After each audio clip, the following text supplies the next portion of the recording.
Can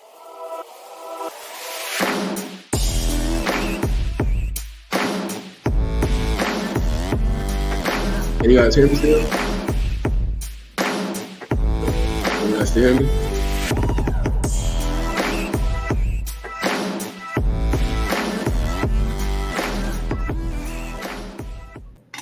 Welcome to Season 3, Episode 2 of the Backyard Blitz. We got Brandon Peebler in the house. Follow me at ThePeebs22. We got Andrew Daly in the house. Follow him at Coach Daly12 on Twitter. And Coach Rickie Simmons in the house. Follow him at RSimmons715 on Twitter. What's up, boys?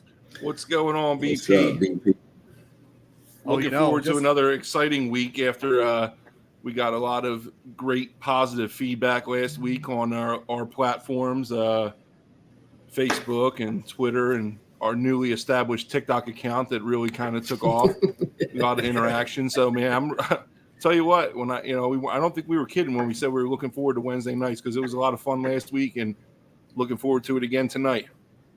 Hell yeah. No, that's right up there. What you boys been up to this week? Slick, what have you been doing? You've been coaching. Yeah, I've been coaching. Monday was August 1st, first day of fall practice. Ooh. Got that smell, that stink, that hot sun, that Florida sun, and humidity. We got turf grass, so it's really not that much dew, but it's enough. But it definitely feels good to be back in that zone. Oh, absolutely. I was outside the last couple of days. It's been really hot here, and I started to have that smell. You know, it's August. There's just something about it. I don't know what it is. You guys know what it is. If you played, you know. But it's that time of the year. And training camps are in full force, like full swing. They started last week when we started our show. They've been going for about a week, and there's a lot of stuff that's going on. First off, yeah. BP, wait. Always. Hold on. Can I cut you off for a second? Did you say Absolutely. it just started getting warm? Like, is that what happens in Idaho? Like, you have 1 month of summer and then it goes back to winter, or how's that work? No, listen, we're on hell's doorstep. It's been 100 plus the last 7 days. It was hotter here on Sunday than it was in Glendale, Arizona. We are on hell's doorstep right now. Then we'll have a fall, and then we'll have last week of summer, like fake summer, and then it goes. Fake summer. Yeah, I don't know. No, I'm telling you, it's weird. It's weird. Come on out, man. I was in North Dakota. I coached in North Dakota. It's kind of the same thing, isn't it? No, it's not the same thing. Okay. You think That we're was Iowa? awful. We have corn here. Jesus. That was terrible, bro. Whatever. Let's get into it. Hey, we got a big show tonight. We got a lot of stuff to talk about.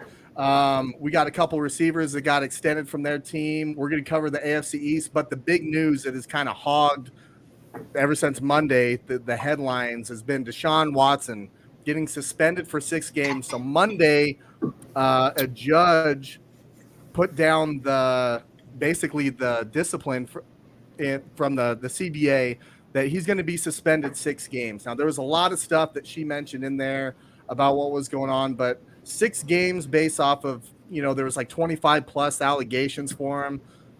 I don't know. 6 games seemed really light. Let's talk about that real quick, because there's some news that happened today, probably an hour and a half before we jumped on the show. But Drew, I know that you had some thoughts on this one as far as 6 games and kind of what players have been suspended for previously and some of the things that they've been, the length of their suspension. So go on and let us know. So obviously, man, this is a real sensitive subject, and I'm going to tread lightly here because we don't know all the facts. We don't have that information, available to us. What I will say, and I would just compare it to some of these other suspensions that have been handed down. And my question is, where is the continuity in these discipline rulings? All right. And I want to talk about Calvin Ridley, who has been suspended for the entire year for gambling $1,500, whatever it was, on his own team when he wasn't playing. When one of the NFL's biggest sponsors is DraftKings. Yeah. It doesn't make sense to me.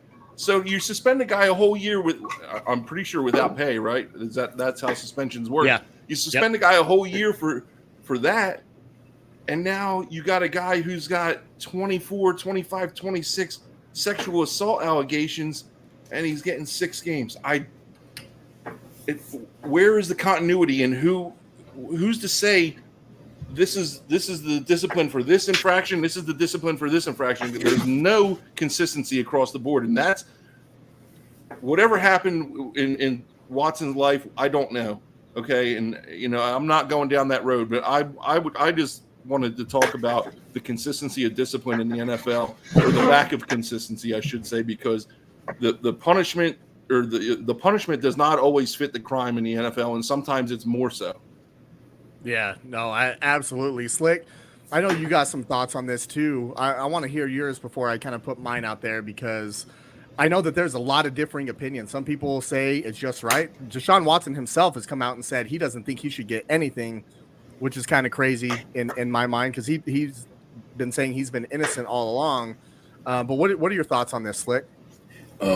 Me personally, like you guys said, neither one of us know the facts. We weren't there. We don't know exactly what transpired, what took place. Me personally, I just feel like it's kind of one of those like business situations where, I mean, they did investigations and everything, and still hasn't came up guilty of anything or anything as far as on the law side. But at the same time, like Drew said, it's a sensitive subject. I feel like the NFL feel like they have to do something, so no one would feel like the NFL is kind of like supporting whatever may have transpired.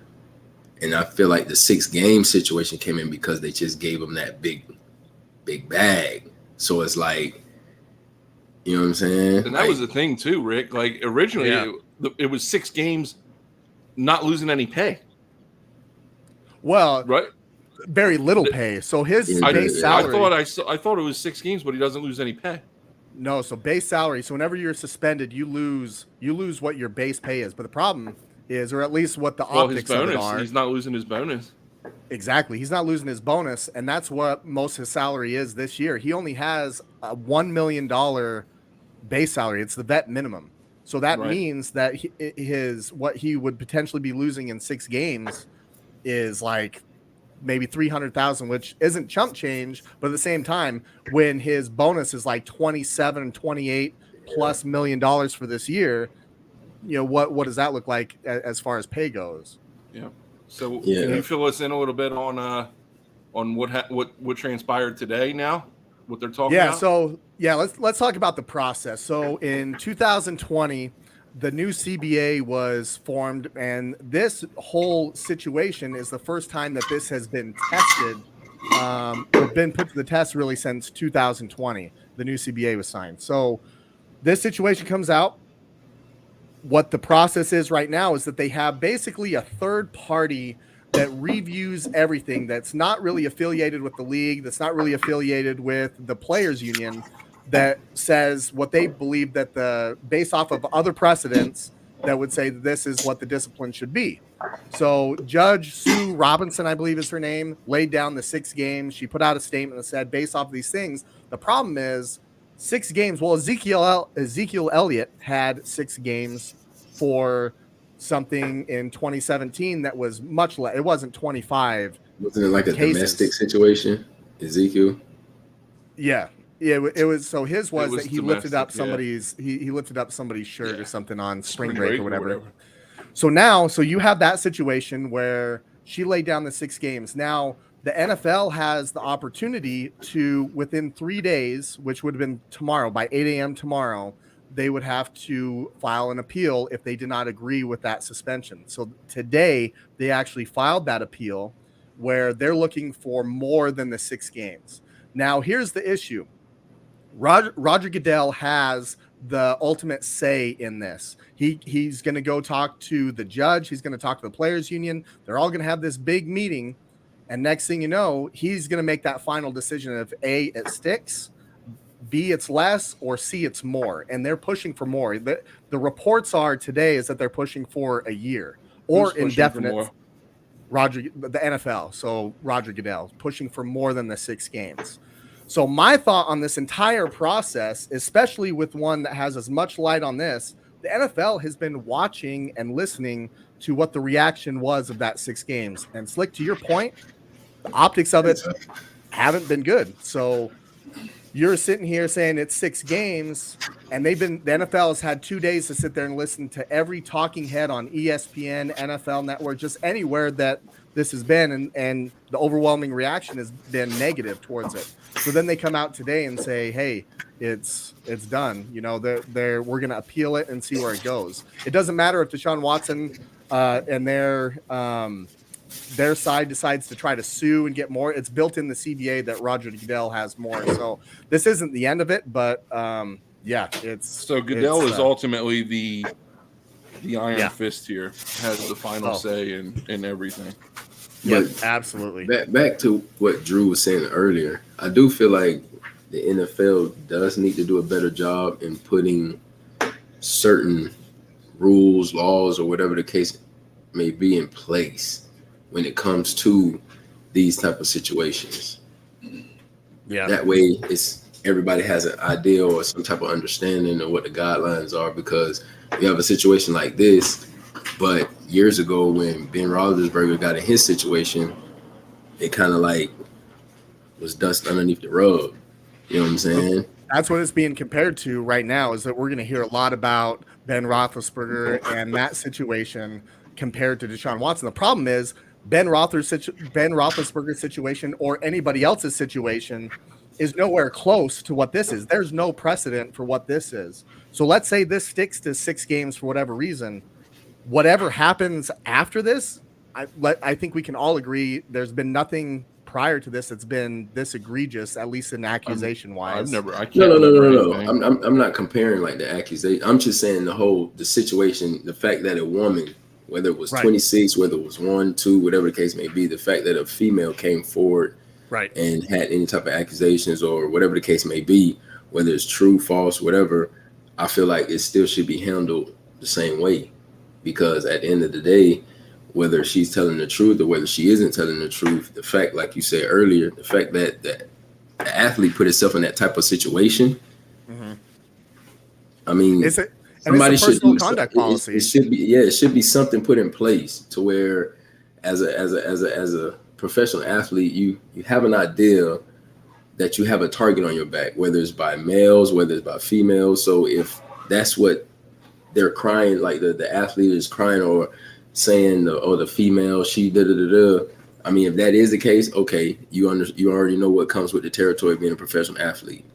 And if it is true, like at the end of the day, like professional athlete, everyday male, right is right, wrong is wrong. Like, so how many times do we see? How many times we see in the NFL, like a guy get accused of something domestic and nothing sticks to it, you know, and there's no discipline that comes out of it. There's no charges that come out of it, but the story was run because it's an NFL athlete, and it's that's always going to be the case.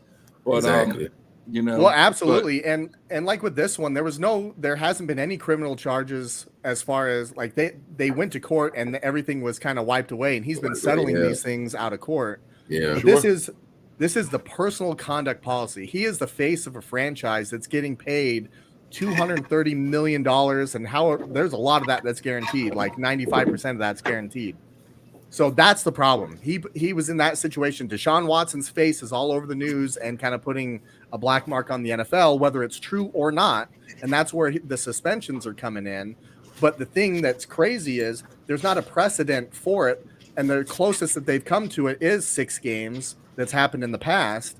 And that's what she went with. But the thing is, well, there's also, okay, that's maybe one accusation, but there's like 24 or however many more on top of that. So where does that line up to everything else? And I guess that's where the uproar kind of is. And not for nothing, if I forget what I was going to say.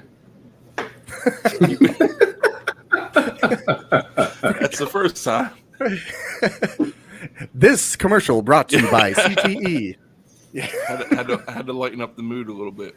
Yeah, no. I was going to say, not for nothing, the Browns knew what they were getting into, possibly. By the way, yes. So they took this risk, and absolutely. they accepted the risk, and now it's coming to fruition, and this is, possibly the worst case scenario that could have happened, and it's possibly coming to light here. So they knew what they were getting into.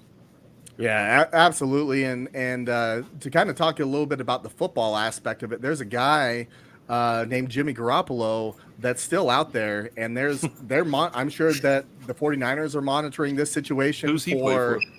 Yeah, well, right now nobody, but he's up for trade. If Deshaun Watson gets a full year, this is what I'm saying. All of a sudden, the Browns are going to be looking at trying to get a starting quarterback, because are they really going to go in there with Jacoby Brissett? It ain't going to be Brissett, no.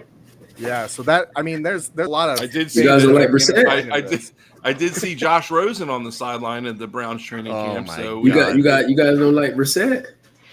He's good. He's good, but he's not a 17 game starter. Like, he'll get you through a tough stretch. I feel like he manages games. Bro, I'm not saying he's an elite quarterback. I'm not saying he's an elite quarterback. No, I'm not comparing the two. I'm not comparing the two. I'm just saying the teams that Brissett has played for, whether he came in as a backup and took over for the season or he started, he didn't do bad. Like, it wasn't. What was his best year with the Colts? I think the last time that he started with the Colts. I know he was with the Dolphins. He was with the Dolphins. Yep, and now he's over there. So I'm just saying there's a quarterback that's out there. That's for damn sure. You not what never the Browns know. Fans are going to want. It's not what the front office is going to want. Yeah. They willingly got into this situation, and it's about to blow up in their face, and people aren't going to be happy. Well, I think the reason why they even took that gamble is because, like BP just said, as far as everything in the courtroom, he hasn't been charged with anything. Yeah. And I guess maybe they figure, like, because in the courtroom he wasn't charged with anything, it was kind of like going to die down and kind of like move on. But like he just said, the NFL, they stepped in and did what they had to do. But I can imagine they probably getting heat from people. Oh, I'm sure. Yeah, I mean, you know what I'm saying? Not without getting into guilty versus innocent. Exactly. So they have to do something. They have to do something. Yeah. So I'm sure they're getting. NFL's got a lot of sponsors, man. And I'm sure they're getting heat from some different places. So we'll see. It's going to be interesting to see how it plays out, man. Yeah, that's where it's going to come in. We'll keep you informed with this. I would not be shocked if it was a year. I think if that's what they're pushing for, and Goodell has the final say, I think they're just going through the process, and I anticipate it being a year. Right, wrong, or indifferent. The thing is, he already sat out last year. The Texans basically paid him $28 million to sit on the bench. They drafted David Mills, and he played the entire season, while Deshaun Watson was collecting close to $30 million just sitting on the bench. The thing is, after this entire thing, and I'm not going to make light and say it's just going to blow over, but at some point, the 2022 season is going to end, and 2023 is going to be around, and Deshaun Watson being on that roster, that's why they're going through this right now, because he makes that team a really good team. We know the type of quarterback that he is. Yeah. So we'll keep you informed on that. But there was two big deals that happened over the weekend as well. Two receivers that got their extensions. The first one is DK Metcalf, who got a 3-year deal worth up to $72 million with $58.2 million guaranteed. It's a huge deal. It's a huge thing. He's going to stay in Seattle. I don't love it for him as a player, because who's going to be throwing him the ball? And it's Drew Lock. We talked about him last week. Oh, yeah, Lock did go over there. I know they still got Geno Smith too, right? Yeah. So not for nothing, Nate. Did you see what the offensive coordinator said? I forget who's the offensive coordinator over there. What he said, Geno Smith has got a realistic chance of starting this year. Yeah, that's what I've been hearing. The season. And I've been seeing him putting in work.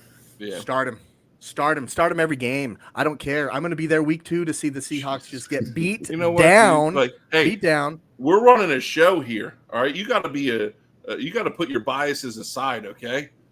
Hey, listen, everybody. Your hate for the Seahawks is like my hate for Russell Wilson. All right, I don't know who's stronger. Hey, I'll tell you what.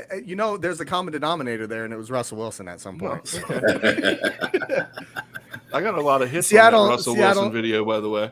You got mad, bro. That story. You got really upset. I was concerned for you. I tweeted at him a couple times. He never answered me. Of course not. He was surprised.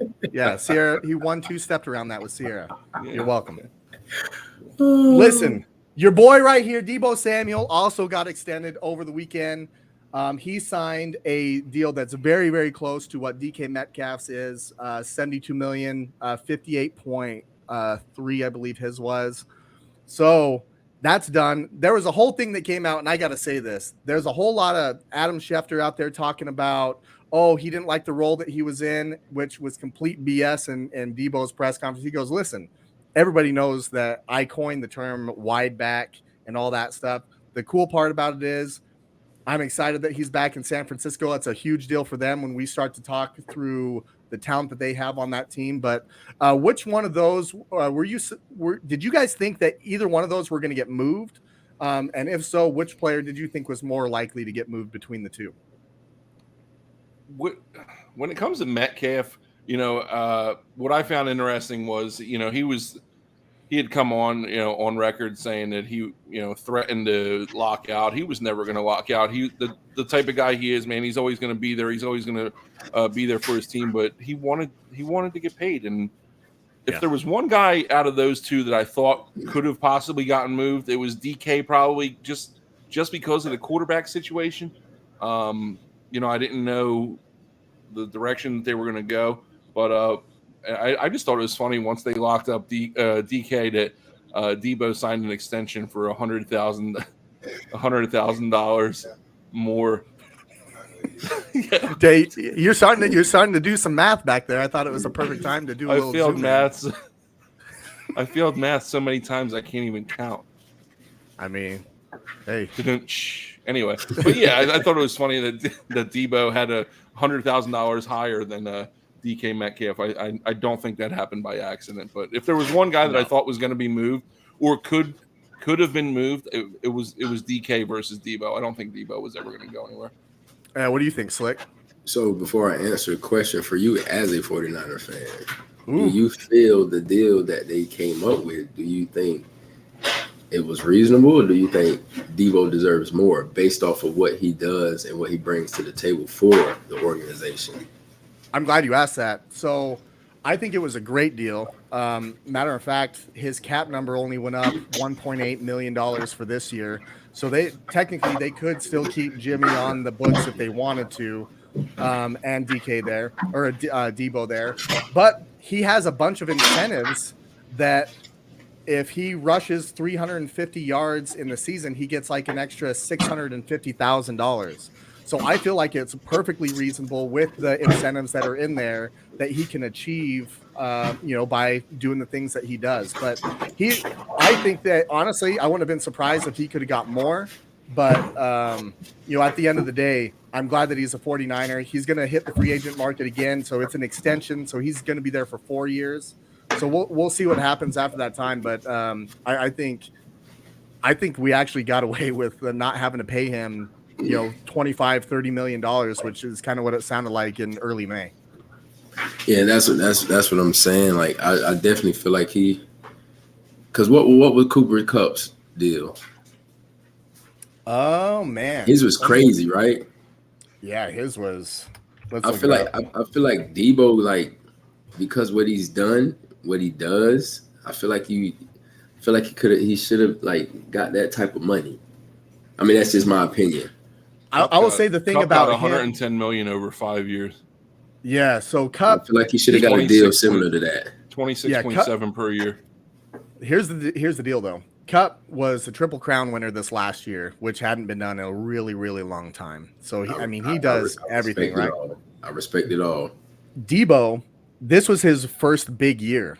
1,400 receiving yards, which, by the way, he has more receiving yards than Tyreek Hill with 30 less catches, by the way. Everybody puts Tyreek Hill on this pedestal. But Cooper Kupp, I'm throwing it out there for real. Don't piss off the Niners fan, bro. Don't piss off the Niners fan. But he had been riddled with injuries in the past. In 2020, he had a Liz Frank break in his foot in training camp, and so he missed a lot of time during the 2020 season. And then 2019, he had missed, I think, maybe a game and a half with a hammy. So he had never broke 1,000 yards prior to last season. So I was okay with it. I think Cooper Kupp does a lot more consistently when it came to his contract, but nonetheless, I mean, Cooper Kupp had an injury too, though. yeah, but Debo missed way more games than He Cooper did, Kupp. he did. But before, let's be real, before Robert Woods got hurt, Cooper Kupp was kind of like that number 2 guy. Yeah. I'll tell you what made Cooper Kupp Rickie is dropping Matt Stafford. facts here. Boy. No, I mean, I respect Cooper Kupp, and I'm not saying he doesn't deserve his money. I just feel like Debo should have gotten maybe not the same exact numbers, but something similar or something more than what he got. Just for the simple fact of he plays wide receiver, he's a punt return guy, he plays running back when you need him to. Like he's a guy that's undersized, as they say, but he blocks on the perimeter well. Like yeah, he does it all. He's definitely an iron guy. I agree with you, and trust me, I would be, if it was my money, obviously, and I was paying these guys. I'm surprised he actually only got a 3-year extension, but that happened because DK got his. AJ Brown actually got traded and then got his. So Debo was just kind of one-upping them more so than competing with Cooper Kupp. He was more competing with DK, Terry McLaurin, and AJ Brown, and what their deals were. DK got what he deserved. DK. Don't get me wrong, DK is a good receiver, but his build, his attributes, what he has, I just feel like he still hasn't. It's untapped. I feel like there's a lot of. I feel like a lot of people expected him to come into the league and have more of a impact than AJ Brown, but it's kind of the roles have kind of like reversed. Wasn't there a knock on DK coming in out of the draft? What was the knock on DK coming out of the draft? Drops and injuries, right? Yeah, and injuries. Yeah. And he dropped all the way to the end of the second round, really. I think Debo actually got – I'm trying to think of where that went. I want to say it was really close. Either Debo got drafted right before DK or DK got drafted right before Debo. I just remember being in the Philly market and everybody being pissed that the Eagles didn't draft DK Metcalf, and I forget who they drafted instead, but the guy's terrible. Yeah, I think so. DK reminds me a lot of T.O., like just the way that he's built, right? Like he can run, like he's built like T.O. was. Build, yes. Ability, nah. No. Well, there's not a lot of people that ability-wise can stack up with T.O. But to my knock on Russell Wilson, to kind of piggyback off of you, Drew, last week, I don't think Russell Wilson was a good fit for what DK does.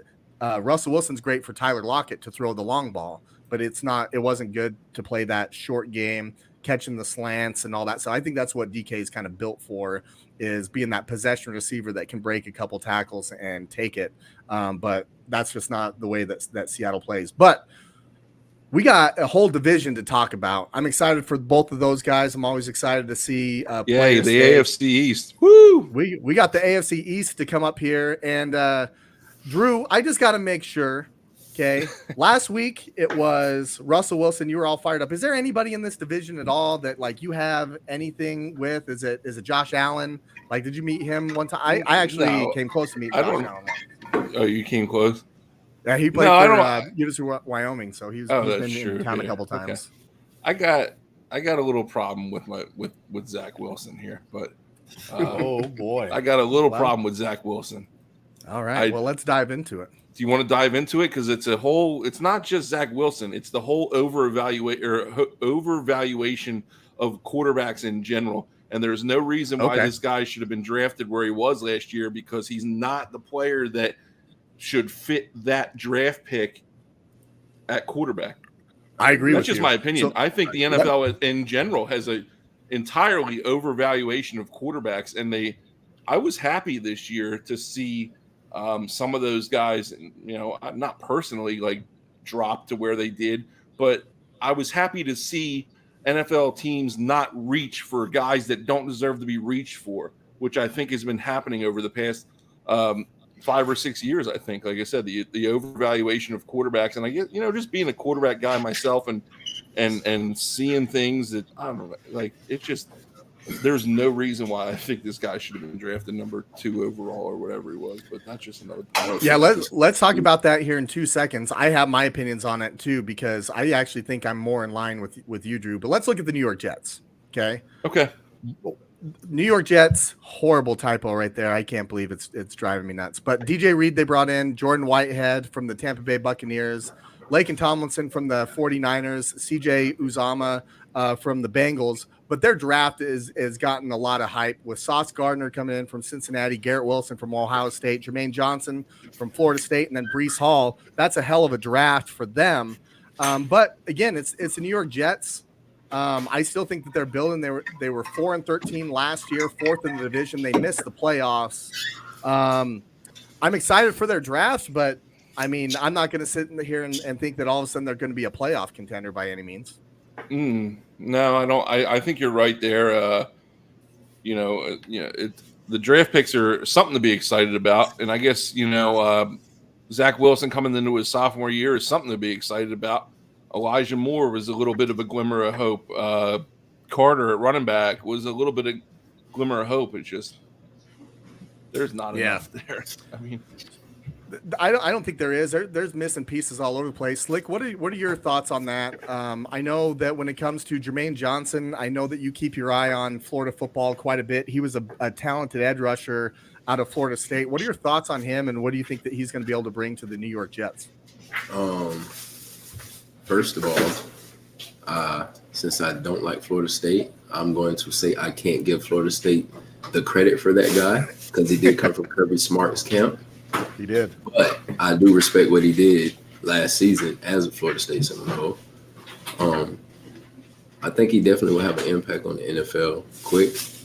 And I think he will bring something to the table for the New York Jets. I don't think he will bring enough to just turn the whole organization into a top-notch playoff team or Super Bowl team.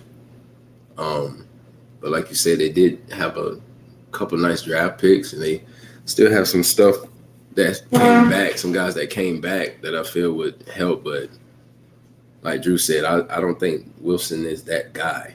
Like he was okay at BYU. For what BYU did, like the system fit him. But what really showed me that he wasn't a guy is when they played Coastal Carolina. Yes, I 100% agree with that. When I watched that game, that kind of showed me like bring up the film. Let's dissect it right now.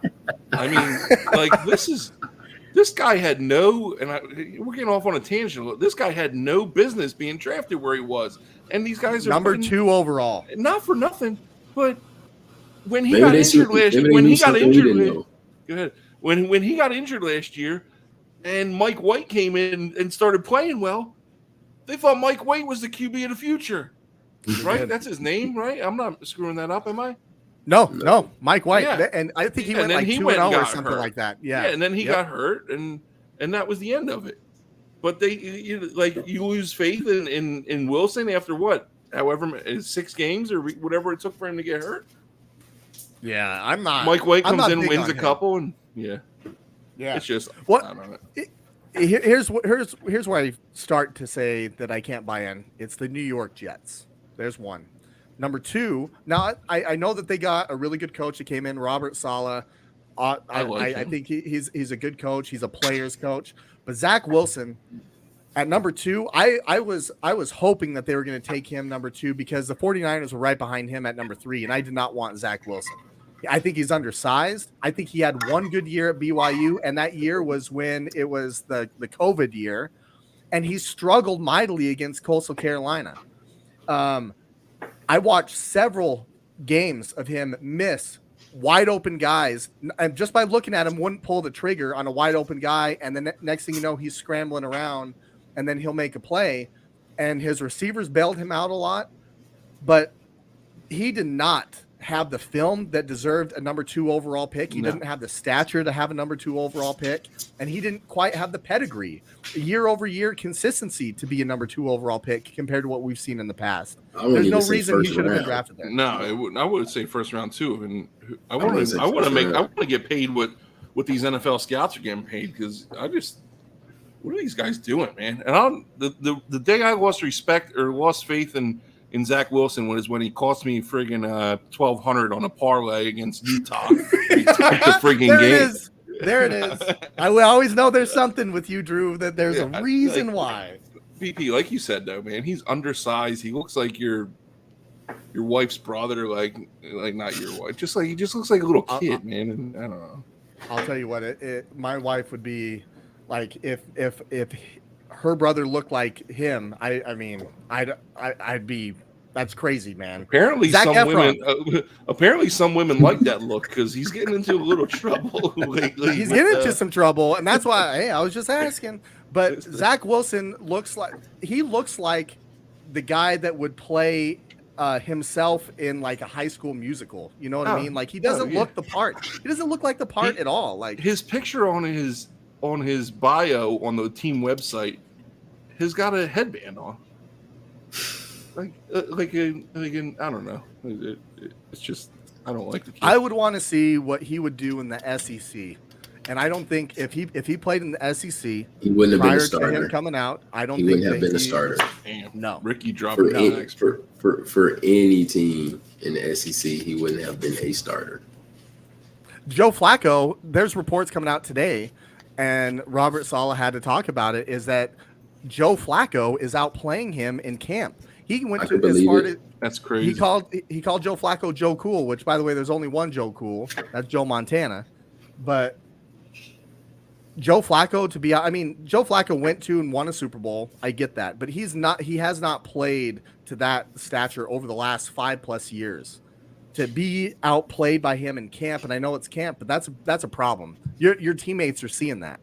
So what you're gonna have a 3rd and 7 in a crucial situation. You're gonna turn to look at High School Musical to get you out of the jam? No, sorry. It must be a New York, New Jersey thing because the team on the other locker room, the Giants, their QB, you could say the same damn thing about him, and I will when we talk about them. But you can say the same thing about it. You talk about overvaluation. What the hell did that guy do? Yeah, to deserve, I don't know. And we'll talk about that at a later time. But you could have a whole segment on the overvaluation of quarterbacks in the past 5-10 years. Oh, absolutely. Well, I mean, it's the Jets. I don't think that any of us are really predicting them to do any good so far, just based on what we're saying. I think they have the right building blocks, but they're about as incompetent as the guy that typed up New York Jets 2022 schedule right there. So if you take a look at their schedule, we got the Ravens, the Browns, Bengals. I honestly, just looking at this, I'd be shocked if they won 5 games. What do you guys think? I got them here at 5-12. I'd say 5 games. I tried to go through the schedule and tried to find 5, and I'm like, okay, maybe one of the other team's players will be hurt or their flight will get delayed or something. They got to use scabs or something. But that's the only way these guys might lose their bye games, week. Right? Yeah, they might lose their bye week.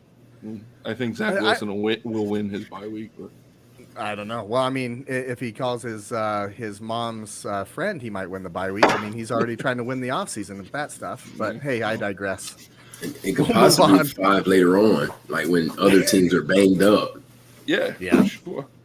Yeah. Or when they already got playoffs wrapped up and they're playing. Exactly. And you're resting your guys. Even that, dude, I don't know if the Jets can beat some of these college teams out here.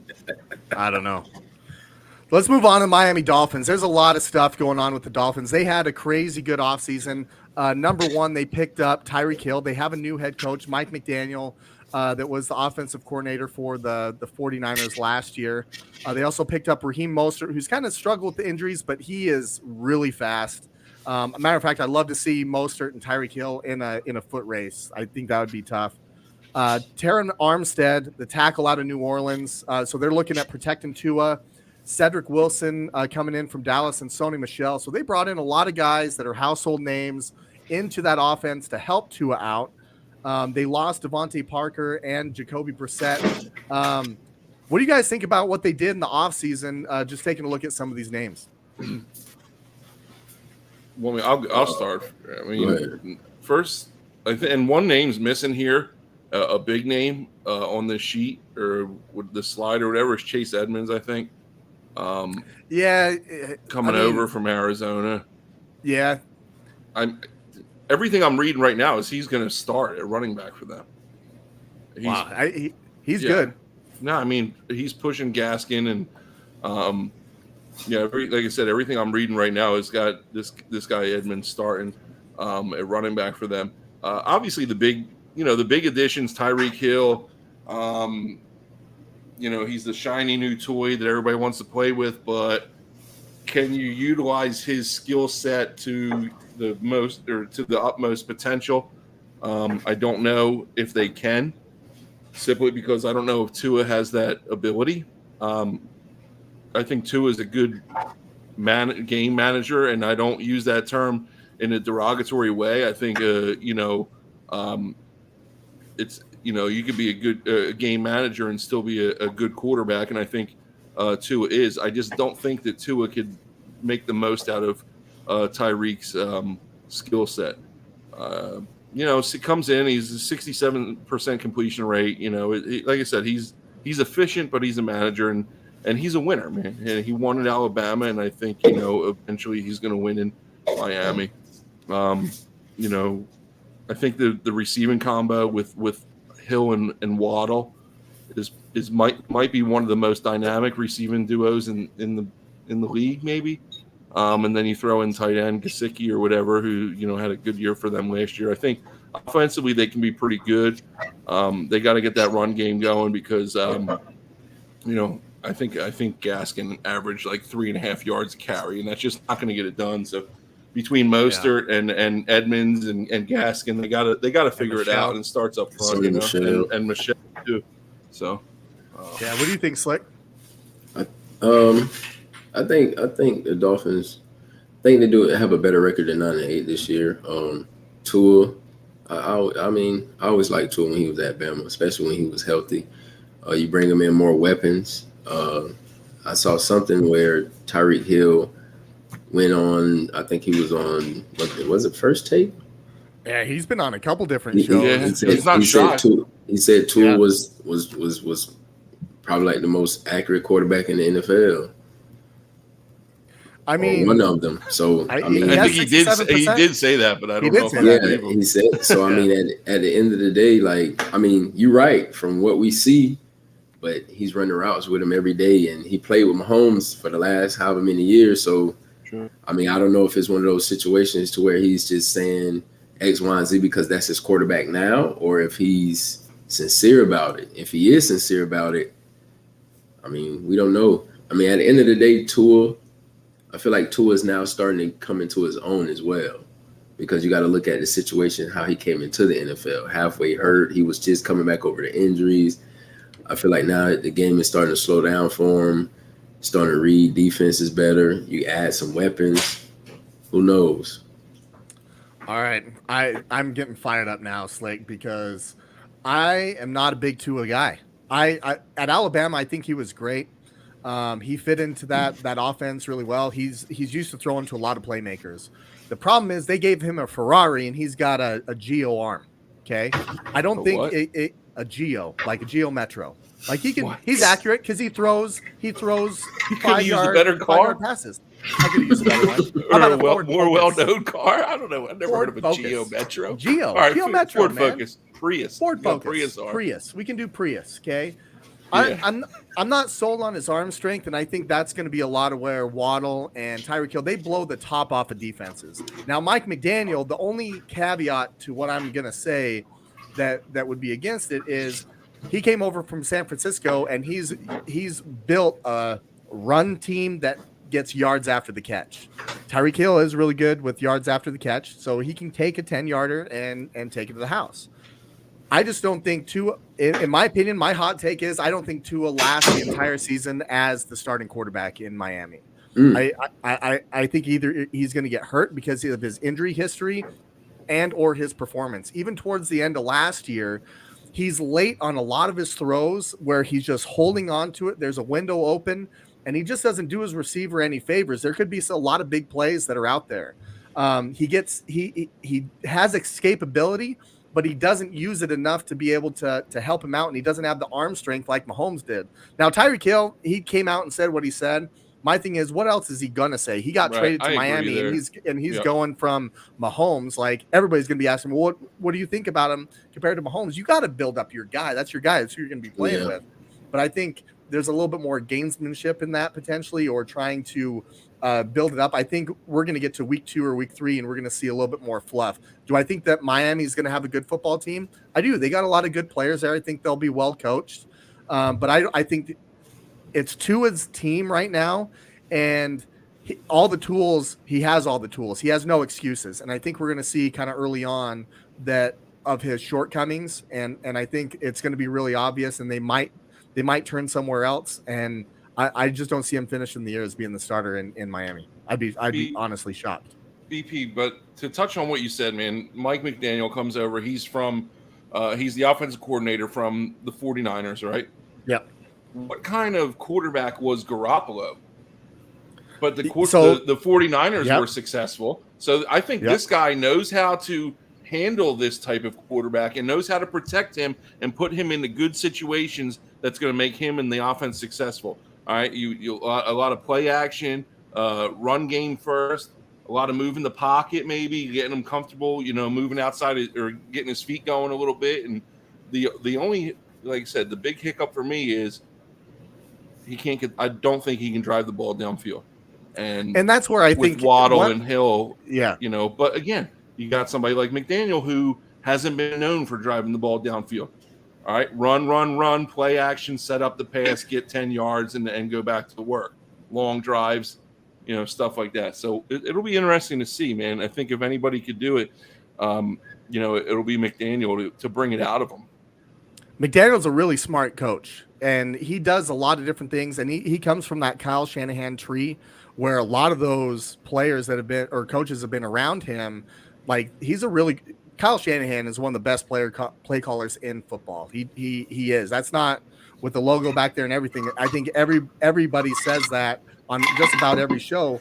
My problem with Tua is his release isn't what Garoppolo's was. Garoppolo had a tremendous quick release where he was able to get it out there, and he had a really good run game that was getting more than 3.5 yards a carry. Right. I think Tua's success is going to be built around the run game. If they don't get that going and it's only 3.5, I think that's where he's going to get in trouble. I think Tua's got that Tebow release. He does. It's long. Yeah, and so that's why I think he's going to get into trouble. I think they have the players to do it. I just don't think that when it comes down to him, I think we're just going to have more questions, and he has all the tools right now. Like, when is it going to be better for him right now than it is right now? Like, is it going to be next year? The quarterback class of next year, and you guys follow college ball really close. The quarterback class coming up next year that's going to be eligible for the draft is really good. This is Tua's time. If he doesn't do it this year, he's going to be out in Miami, and they're going to draft the guy. Damn.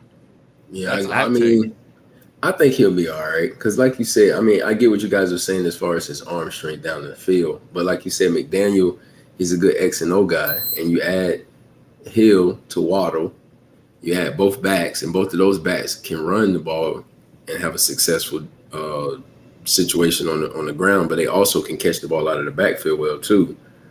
So now you take a lot of pressure off him to where he doesn't have to go downfield as much. And you got a nice tight end as well. So, like you said, McDaniel can dink and doink and take shots when he needs to take shots as far as play action and hit the middle of the field with the tight end. I feel like they'll be all right. We're just going to talk stats. I think they will here. Too, right? If we're just going to talk stats, though, he's never played more than 13 games in a season. He's never thrown more than 26,000 yards is what he did last year. 26,000? 2,600. 2,600. A lot of those was close to half was yards after the catch. HOF. Right now. He set records, bro. Yeah. He's a record setter, Brandon. HOF right now. Hey, I'm just telling you, this guy hasn't proven that he can do it, and it's on his plate, and I just don't think he can. He has had an unhealthy team too, though. Popping. Last week, you see my veins popping. I see BP's veins getting red right now, or getting big. The Dolphins they haven't been healthy either. You had a partner that's been hurt. Protect the quarterback, and I'm not talking from the offensive line perspective. I'm talking about from a play calling perspective. Yeah. Protect the quarterback, and they'll be good. Yeah, put him in good spots. Put him. He has the tools. He has the tools around him, and that's what I'm saying. I think that Miami has a good roster. I think they have a good defense. If we take a look at this, I mean, they have a good defensive line. They have a good secondary. Mm-hmm.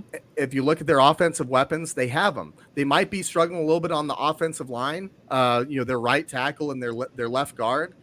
But this is on Tua. And in my opinion, I just don't think that he's going to be able to get it done. I haven't seen it yet. I haven't seen him last a full season, and the guys that they brought in, I think they're going to help him, but they're going to more show his shortcomings than they're going to show what he can do. And as soon as Tyreek Hill gets underthrown 3 times, like, you know what's going to happen. We all know what's going to happen. It happened in camp in OTAs.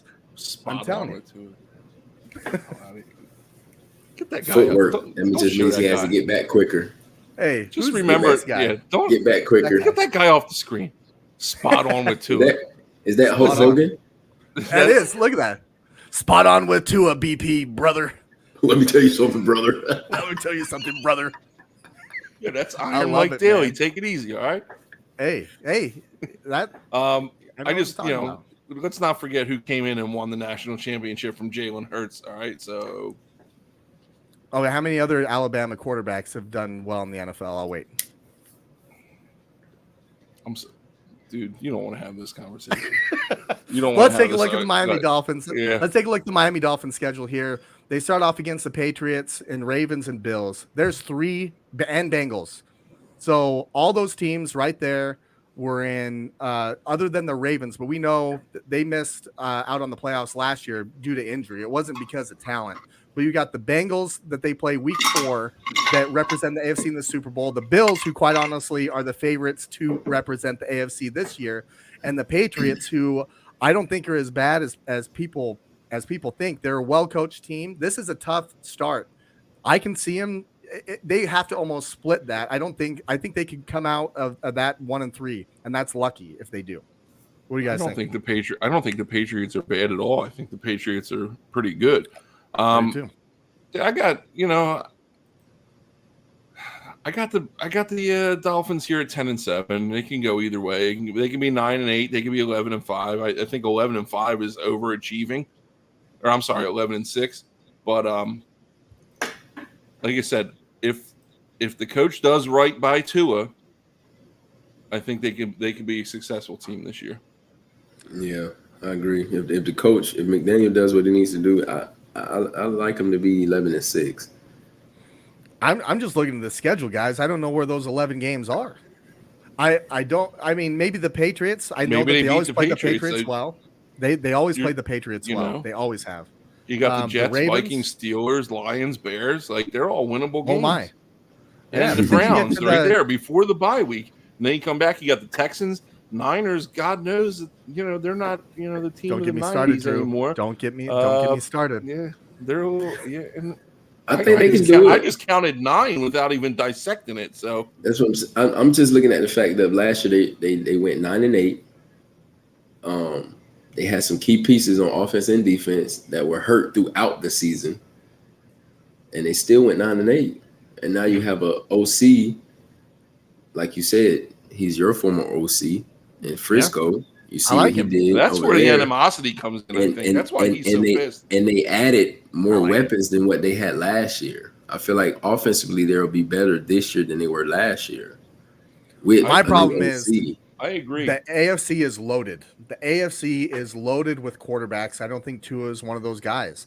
I do agree with you. We're talking about the schedule. You're talking about. I know. Who cares how many quarterbacks the AFC has? We're talking about the Dolphins' schedule right here, wins and losses. They play in the AFC with lots of those quarterbacks. But they're better than these teams. I think these guys are Tua is better than most of these guys on this schedule here.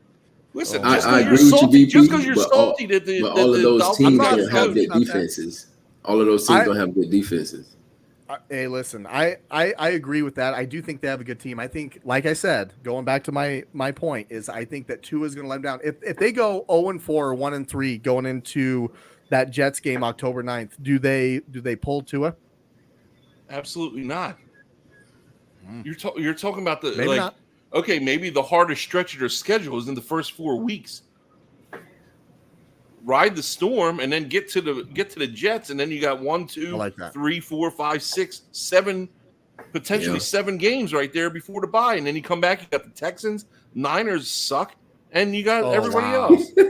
Wow, he's trying to get me going. We're getting out of this. We go over to the Patriots. I can't wait to talk the Niners with you, Drew. That's going to be must-see TV. I'm telling you right now. Trey Lance. Talk about overvaluations at quarterback. Oh, my sweet death. Sorry. All right, let's go on to the New England Patriots here before I pop a blood vessel. Newsflash, North Dakota State quarterbacks don't do well in the NFL. Carson Wentz, Trey Lance. All right, let's go to the Patriots. All right, let's go to the Patriots. Key additions, Jabril Peppers, Devontae Parker over from Miami. Malcolm Butler comes back to New England after basically being a Super Bowl hero a few years ago. Cole Strange, oh, man, my own mother. Thank you. My own mother. Yeah, your dad went against you. My mom's going against me. I guess it's one of those things. Just click it again. There you go. Key departures, Kyle Van Noy's gone. J.C. Jackson, which was their best corner. Shaquille Mason, Dante Hightower, their linebacker, who really kind of led that defense. He's currently a free agent, and then Jamie Collins on the edge. Now, the Patriots were really close going into Week 16. They had an opportunity to beat the Bills and get that number 1 seed potentially in the AFC last year. They lost that game. They end up being second in the division. They end up losing in the wild card round. I still like what I see from the Patriots. They still have, in my opinion, one of the best coaches to ever coach. I guess the question is on Mac Jones, right? Alabama quarterback. We just talked about that. Yeah. But what are your thoughts, initial thoughts? We'll go with Slick here. I want to see what your thoughts are on New England. I mean, first of all, Mac Jones, I think he's a pretty good quarterback. On top of the fact of the system that the Patriots runs, it fits him. It's real similar, if not the same exact system that Brady had. So he doesn't really need much, but you do get a Devontae Parker. And if he stays healthy, goes back to that Louisville Devontae Parker, he definitely can help you out with what they already have within the system. You get Peppers on the defensive side. You get Butler back. I mean, I can see them having a pretty good season. What do you think, Drew? I know that you said early on that you like the Patriots. You think they're a good team, but what do you think about them going into this season? So, I mean, if we're going to dive into everything, I like the Patriots. I like Mac Jones. I think he's a good pro-style quarterback. I think he's in a good system. Belichick, obviously, with Brady, knows how to use him. The key number 1 key addition there, Jabril Peppers, just hasn't panned out the way the experts thought that he would coming out of he's bounced around college. Yeah, he's bounced around. He hasn't had many good seasons. It's going to be interesting to see what he can do with New England. Now, the big thing with me with the Patriots, man, I love their run game. I think the two-headed monster there with Damian Harris and Ramondre Stevenson, dude, I think that takes a lot of pressure off of Jones at quarterback. All right, but and like I said, circling back here, if I'm gonna talk about everything, I don't think that the Patriots could overcome the losses because they had a lot of significant departures this year, and I think that that's really going to hurt them in the end. You got Van Noy, J.C. Jackson is huge loss. Yeah. I don't think I think they're going to be a contender in the East, but I don't think that they're going to run away with anything. I think Mac Jones has got to really come out his sophomore year and show out. But I don't think they're going to be. Again, I don't think you're going to run away with the division at all. Yeah, my problem is on defense for one of the first times ever talking about the New England Patriots is they got a lot of question marks on that squad. Agreed. Now, I know that they're going to be well coached. I know they're going to be fundamental. And how often is it with the Patriots that they bring up some of these guys that nobody knew that turned into be household names? I'm not saying that can't happen, but just taking a look at it right now, I see a team that is defensively not what they used to be. I know they got Matthew Judon coming off the edge, Barrymore there at the defensive tackle. They got Mills out there at corner. They got McCourty back. They have some guys there, but I don't think they have all the pieces to be one of those those defenses that they had been in the past.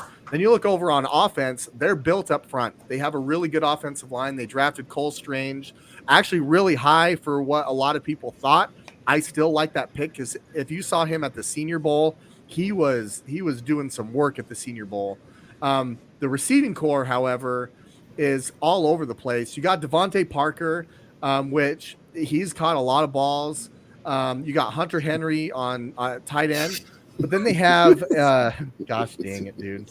But then they have Nelson Aguilar, who really Nelson Aguilar was a friggin' Eagles reject, and the Patriots turned him into something.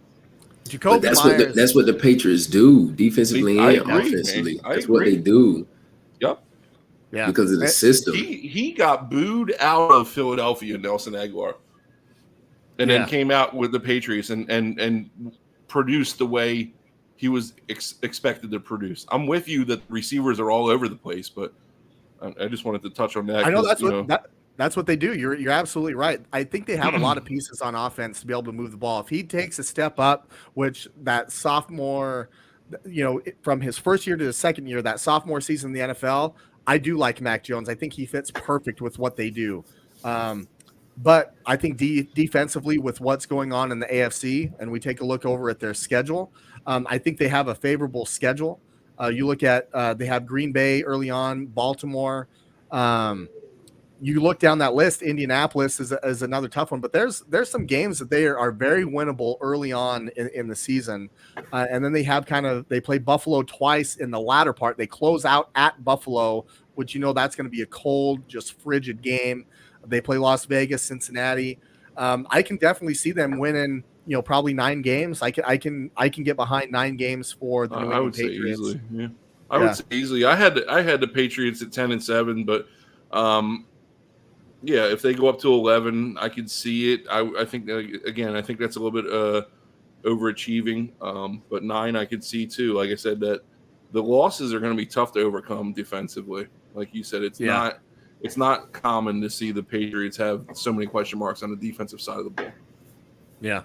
If Mac Jones steps up and elevates his game, I can see them being a playoff team. But this is going to rely on him and how he's running that offense. If he has somewhat of a slump, I can see 7 games them winning and being close. I can see that happen because I don't think you're wrong. I do not think you're wrong there. Just based off the defense. Yeah, based off the defense. If you're going to ask Mac Jones to throw it 45 times because your defense is giving up 30 points a game, it's going to be a tough season. But under Bill Belichick, I have yet to see something like that. So I don't know. What do you think, Slip, when you take a look at the schedule? They went 10-7 last year. Yes. The Patriots is just one of those teams you can never really count out, just because of the scheme and the system they run, on top of the fact of who their coach is.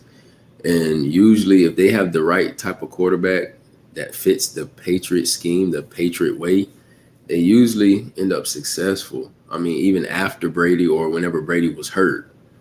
So, I feel like I can maybe add one more game. So they might go 11-6 maybe. Okay. I'm behind that. Now, Drew, I'm disappointed. I'm disappointed in you, man, because last week you talked about coaches. Now, New England lost their offensive coordinator. I know you're not a fan of him. Who's their offensive coordinator? Josh McDaniels, baby. Sucks, and they lost dude. him. He's awful. But they don't have an offensive coordinator. He was the offensive mind on that staff. Like, is Bill going to be calling the offense? That's my only question mark when it comes to offense. Like, who's calling the plays? Like, who's going to be doing this for New England? You're telling me that the Patriots don't have an offensive coordinator? No, not right now. No, they haven't named one. Whoever they bring in is still. What's Belichick's email? Way. What's his email? All right. Hey, we're going to move over to the Buffalo Bills. This one is near and dear to my heart. My dad is a huge Buffalo Bills fan. I remember as a kid watching those 4 straight Super Bowls and just him being upset after those games. They're back in it this year. They're projected to be one of the best teams in not just the AFC, but the entire NFL. I believe that Vegas has them as the overall favorite to go to and win the Super Bowl this year. They brought in some talent too. They brought in Von Miller on the edge from the Rams, who's won 2 Super Bowls. He's a game changer, can close out some games on a 6-year deal nonetheless, which I thought was a little bit long. They bring in Shaq Lawson also from the edge from the New York Jets. James Cook, I actually think, is going to fit amazing into this offense. Running back out of Georgia, Dalvin Cook's brother, I believe, and then Kaiir Elam out of University of Florida, cornerback there in the draft. They did lose Jerry Hughes to the Texans, star Lutulele, Emmanuel Sanders, and Cole Beasley, but they do have Gabriel Davis that really started to shine last year. When I take a look at this team, I take a look at what they brought in. I see nothing but good things. It's hard to kind of poke holes in it. What do you guys think? Well, before we dive into the Bills here, I see that Matt Patricia is on the New England coaching staff again. So they do have an offensive coordinator. Anyway, Matt Patricia is a defensive guy. What? He was the offensive coordinator. No, he was the defensive coordinator. Before Bill Belichick's son took over the DC. It was the Matt defensive Patricia. coordinator. That's what I thought we were talking about. Oh, yeah. They don't have a deep. Why is he coaching offensive line right now for the Patriots? Hey, the coaches bounce around. They are. Bill's son is the DC. That's why. Well, Bill's they son's don't have the an DC. offensive coordinator or a defensive coordinator listed, so it's interesting. But yeah, Patricia's coaching the offensive line. So whatever. With his number 2 pencil. Yeah. And the Bills. I mean, the Bills are as good as they want to be. Josh Allen, I think, is one of the best players in the league. He was my fantasy QB last year. He led me to a championship. Russell Wilson doesn't have one of those, right? No, well, he would never be on my team either. So, no, I think, like I said, the Bills are going to go as far as Allen takes them. Between him, Diggs, and the offense, dude, it's electric. Defensively, I think they got some, like I said, key additions, and I think they're going to go, and make more noise than they made last year. What do you think, Slick? Same for me. I like Josh Allen. Like you said, the weapons that he has, the guys that they picked up in the draft. If I'm not mistaken, I think they picked up O.J. Howard and Tavon Austin as well. I could be wrong. O.J. Howard's a big pickup if that's the case. I think they. Yeah, he hasn't really done. Yeah, he hasn't done much the last couple of years. He hasn't. Whatever they give him, whatever he gives them is going to be a bonus, right? Like it gives them a healthy O.J. Howard. Dawson Knox is a stud, so I mean he's tight end one. Yeah, and he's good. He is. Howard's more, I think, receiving guy. But anyway, yeah, I think they'll pretty much be in the same situation they were in last year. I think so too. Now this is another hot take here from everybody's on Buffalo. Everybody's on Buffalo. Buffalo is used to being that team that is, kind of the underdog a little bit to try to scrap up in the AFC East. Now they're defending AFC East champions. Can they do it again? I think they do it again.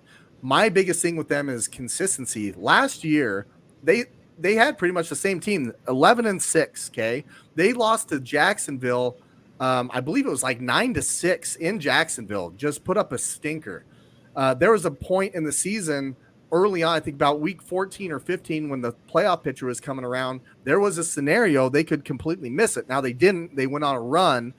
But when you're giving up yards like they did with 13 seconds left to the Kansas City Chiefs to allow them to kick a field goal and then ultimately lose that game, that's in the back of their mind. Their defense is going to be under a microscope, and that's why they brought in a Von Miller to close it out. That's why they brought in a Kaiir Elam. Okay. My biggest thing is that they're going to have to be consistent, and that falls on Josh Allen. Josh Allen, previous to last season, had not been completely accurate with the football. He's a big play, big arm guy. I think they have the offense to do it. I think they brought in the right guys to do it. But keep an eye out if it starts to not go well. To what is the issue? Is it picks? Is it the defense? What is it? But overall, my opinion, I do think that they're going to win the AFC East again, and I do think that they're going to win 12 games, and they'll be in the playoffs. I don't know in that AFC if I have them as the top dog because, spoiler alert, I do like the Cincinnati Bengals. I think they got better, and they have a really good team around them as well. What do you guys think when we take a look at this schedule here as far as wins go and what you think projection-wise for the Buffalo Bills in 2022?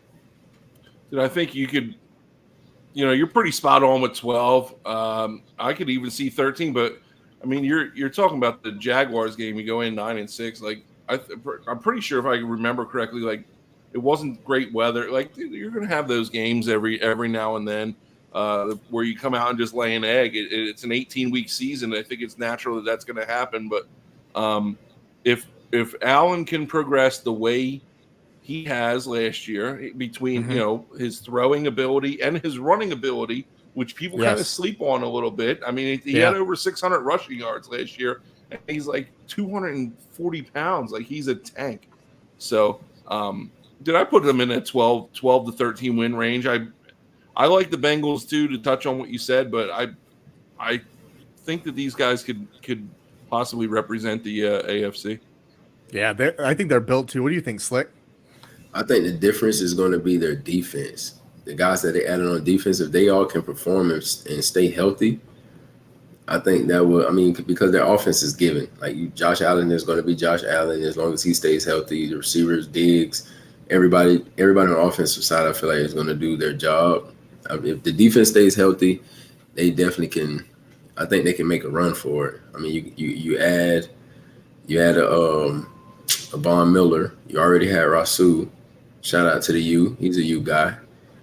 He already was making a lot of noise last year as a rookie. I mean, you add Elam. Elam still has he's a rookie, so he has to prove himself. But you got White coming back off that knee injury. You still got Hodden and what's the other safety's name? Poyer. Poyer, yeah, number 21. Yeah. I mean, his secondary wasn't bad last year, to be honest. No, it wasn't. No, it wasn't. Oh. My biggest pickup for them is Crowder right there to replace Cole Beasley. I think he's going to have a potentially big year. He's done a lot of things in the past for the Jets wherever he's gone. Yeah. Jamison Crowder, I think that is going to be a sneaky guy in fantasy. He's a vet too. A vet. I think Josh Allen likes those slot receivers because Diggs is going to push the ball down the field. Gabriel Davis is going to push the ball down the field. I like what they have offensively. It's hard to poke a lot of holes, but also Cook. I think last year their biggest weakness was they didn't really have much of a running game. I mean, Singletary, he was able to get it done, but just not consistently. I think Cook gives them a game breaker potentially at the running back position, and I think their offense is going to be tough to keep out of the end zone, quite frankly. Well, I feel like with Cook, he gives you something that you can mix in with the other backs. He's not Dalvin. He's more of a out the backfield edge guy. Might be able to line up in the slot every now and then. He's not Dalvin. No. So you can't really say that you have a solidified run game with him either. Like, of course he's going to have plays just because he's a Cook, but he's not Dalvin. Absolutely. You guys got these guys. Anytime you add 600 yards from your quarterback, that plays into your run game too. So. Oh, yeah. Absolutely. So are we? I think we're all in agreement. Buffalo predicted to win the AFC East. Yeah, I don't think that's a question. I think that's right there. All right, boys. Well, hey, we got a game tomorrow night, the Hall of Fame game. We're so deprived of football. We're going to be watching third and fourth string quarterbacks out there just to see some people get hit out there. Raiders versus the Jaguars, just to make some fun of it. Who you guys got? I got the Jags, man. You know, I just Doug Peterson getting back into coaching. After taking the Eagles to the won a Super Bowl with the Eagles. I'm not an Eagles fan, but I do like Doug, man. He's a nice guy and he's a good coach, I think. So I'm excited to kind of see him get back out there, man. To be honest with you, the fact that football is back on television, Yes, I don't care who wins. I don't care who wins. Baby. I'm just glad to see football back on TV. I'm glad for football season to be back in full effect. Man, Yep. you know why I'm so grouchy is It has been so boring. It has been. There's we'll get through nothing between from like the end of NBA finals to now. There's nothing on TV. Yeah, Baseball. absolutely. I like baseball too. Like, dude, how much baseball can you watch? I watched the hockey finals this year. Woo! How about hockey those Avs, baby? How about those Avalanche? Hockey playoffs are fun. But that's my first time really watching it, tuning in. I've been to a couple hockey games, so live the atmosphere is way better than watching it. Yeah. But I was actually like tuned in and was really trying to figure out and learn the rules. That's how bored I was, and I was just reaching for some type of. I feel like the only rule in hockey is like offsides. That's it. Yeah, offside, yeah, all that stuff. Well, hell, Anyway. we got our new segment up here. We got Pop quiz, hot shot. Is Drew ready? Drew is ready.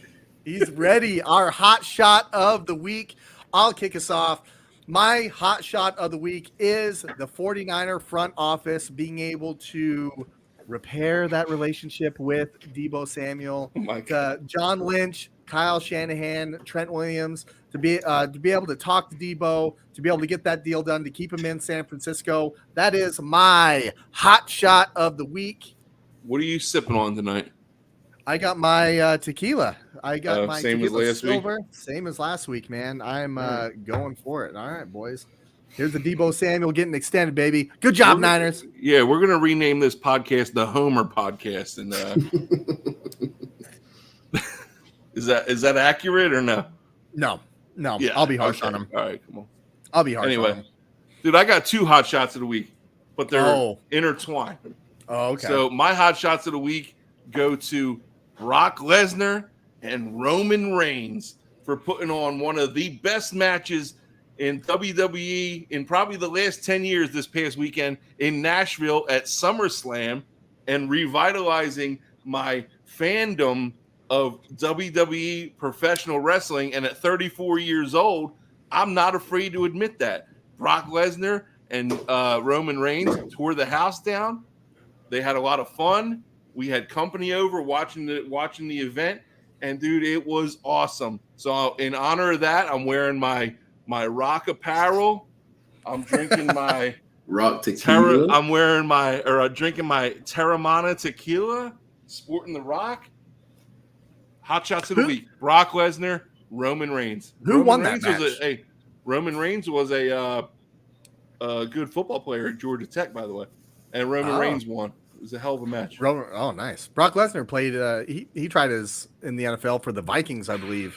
Yeah. All right, Slick, what you got, In the man? back. Like I said earlier, the fact that football season is back, that's what my shot goes to. Ooh, Football is back. NFL, college, high school, everything. Football is back. Hell yeah. I love it. Hey, that's why we Yes, do this. sir. We obviously love the game, right? Like we have memories on the field. We have memories in the locker room with the boys. Like this is just that time of the year that all those memories come rushing back. It creates. If it wasn't for football, we wouldn't be here. We wouldn't be talking. We wouldn't have any sort of relationship, right? Like I know you guys through football, and I'm just so damn happy it's back. Absolutely, hell yes! Yeah, Slick, that's a great shot to go off of. BP, All right, boys. Here's your assignment for next week, man. You got to bring up that throw from against Leipzig. All right. Oh, okay. I'll bring it up. We'll cue it up. All right. We'll cue it up. We'll absolutely cue it up. Boys, what do we want to talk about next week? What division we want to cover? Well, I thought we talked about we're going to stick with the AFC and get the AFC done, and then it's actually funny. I'm more partial to like the NFC. Like I'm a bigger NFC fan than I am an AFC fan. If that's it, okay. If that doesn't make any sense, but I don't know. You want to go? South? We got AFC We only got South, two we left. got We only AFC got- North. Yep. Which one? Let's go south. What do you think, Rick? I was about to ask you guys, do you think we should leave it up to the fans? Let them leave it in the comment box? Yeah, let's do it. That's a great idea. How That about is a a great Twitter idea. poll? How Let's about do a a Twitter Twitter poll? All right. What we'll put out a Twitter poll. Follow us. Go ahead, Brandon. Yep. Follow us on Twitter at the BY Blitz. Let us know. I'm sure we'll put out some fun TikToks this week. We already got one vote here for the AFC South. We'll put it out there, and we'll let you guys know on Monday who we're going to go with. How's that? Sounds good. I like that idea. I love Sounds that idea. good to me. Slick. That's good. All right, boys. Well, until next week, join us next week. We'll figure out what we're doing. But until then, guys, I think we're out. Cheers.